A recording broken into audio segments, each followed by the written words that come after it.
Officials in Jessamine County are working to secure more resources for residents recovering from flood damage after signing a disaster declaration on Sunday. Judge Executive David West says communities along the Kentucky River have been hit hard by this round of floods.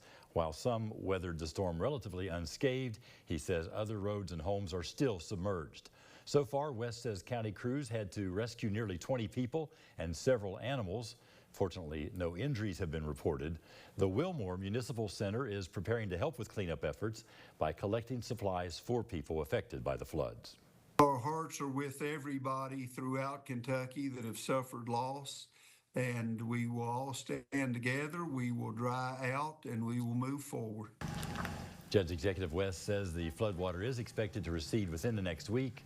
In the meantime, the Jessamine County Sheriff's Office is taking food donations for impacted families.